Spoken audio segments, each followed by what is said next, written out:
Kaimbako mwana abachali bange mwena kayimba kano kanonyeko ka blood wange ashiro sikange ka ashiro nenze navude nengamba tukole remix singabe twakola choino manya ne shiba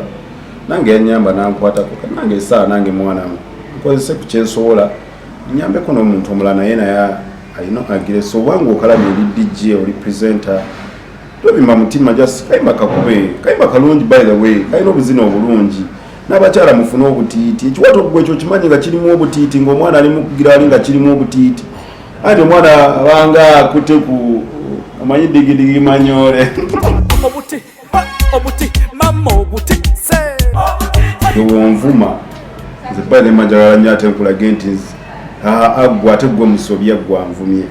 so ebizibu bya music era byebimungera omuyimbi omulala getting trolled abantu kutrollinga tosobola byoyimba bya kisiru but if they control big artists abanene bani babavuma ba Rihanna ne babavuma bakati ateze Crystal Panda so it's no more just I'm so positive ntize bobo ndaba waliwo ekizibu mu kizibu ze making sure nti zijja mu positivity mu negativity making sure nti zijja mu positivity so nebaza nnyo n'abanvumye bebaza abanvumye abanjogeredde bikuba tesinga si boss singa siri mukozi ndowooza nnyoba singo basesikiriza nnyo tubase pushing nnyo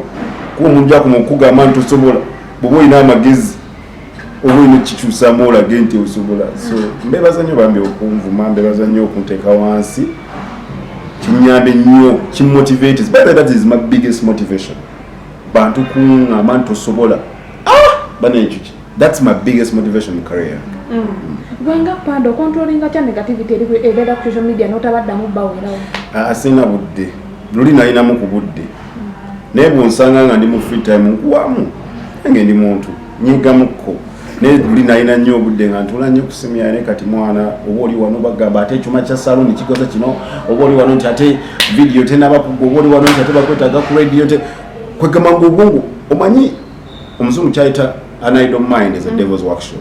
Bobango wongo buli idle, you're going to be tempted to do so many things which siru neka to muntu beda busy kati nzobudde ne Facebook smere na semba jikebera. Actually smere na semba kebera ku Facebook. Iranzi ekintu kimala ko stress nnyo ndoza TikTok era oyagala ndoza okunfuna jam ku Instagram onjerege awja kunfuna. Nenze bino mbugobera out. Waliwo kakiripo akatambula kava ku TikTok tumanyi bwe nyundo yali ntuufu nabagamba Crystal Panda yataddegana amaka gegade ekituufu kyekiriwo ina amaka gozimbi oba goyaga okusokera ddala ne baza bafaani bange kumpagira era nange neneebaza nze nganza okuba nti ne musajja mukozi nsaba ekintu kimu mu life eno Katonda ampa obulamu aleme kumpa kirwadde kiyinza kuntuusa kutunda bintu byange kujjanjaba kuba obuntu obutono bwenkozeeko gye buli bwe ndiba ntuuse time okubalaga nja bibalaga naye nga Katonda nnyambye ng'omuvubuka siri wa masanyu siri wa myerago gye buli obuntu bwange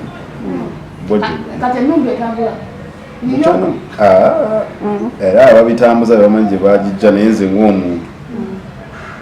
jali ennyumba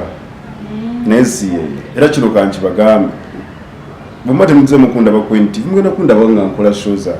kozina show yange natandika ku YouTube already sina pressure ya kuba ku TV I've been on TV and nebaza nnyo bakama banga ben TV okumpa omulimo neze sina pressure gama nti banaye bwe chenali mfa nnyo kuba ku TV nti mfune chance zire yonsome funa akasente zire yonsome nesomesa nasoma era kati zinecha kinali infanti fune connections nazifuna omuntu yenna bwobanga olina woli nobera comfortable for 10 years ng'olyawo manye n'ensobi gy'okola so nze ebbanga linamala ku TV bali maze ku TV ne bwe siddako I don't like being employed sikyagala ekintu okubeera nti olyawo nti bakukozesa kintu kibi nnyo beera ne mind egamba nti njagala kwekozesa se mind yanjagala kwekozesa oba n'abazzeemu ne baŋŋamba gyantukole well and good but tebanŋamba nkonti tukugobye era baŋŋamba ntukubi I'll be okay with it nete nekira siri mu kuyaayana bannange no niye ebintu byange byenkola shange eyo mujagwa mugira ku YouTube nagitandika ne Bini Ganta era mu host wange yasooka naye nakagitandika ba sponsor ne bajja so egenda kudda ate nga so anytime weza nogiraba nga terine Queen TV so sina pressure yakuba ku TV njagala n'abaana abalala bafune chance tobalala nava ku T Nation abaana bafune chance bakole lwaki mumbuuze tomukyala kubanga oli musajja ndi musajja nesi bwenaba ready nja kumbala omulina nze nyina omuntu gwenjagala DJ oli batugamba DJ ano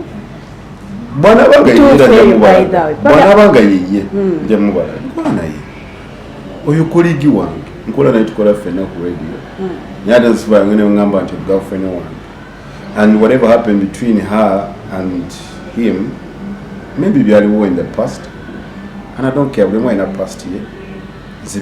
byabwe tebinkwata nako buli mwaina past ye come on buli mwabeerako ne ex biki so nze nekirala nze mwana bitankwatako tisibiwa makulu byabwe sibifaako nze mulabanga koligi wange tukola ffenna nenze ate omukazi gwenjagala ku mutima gyabwe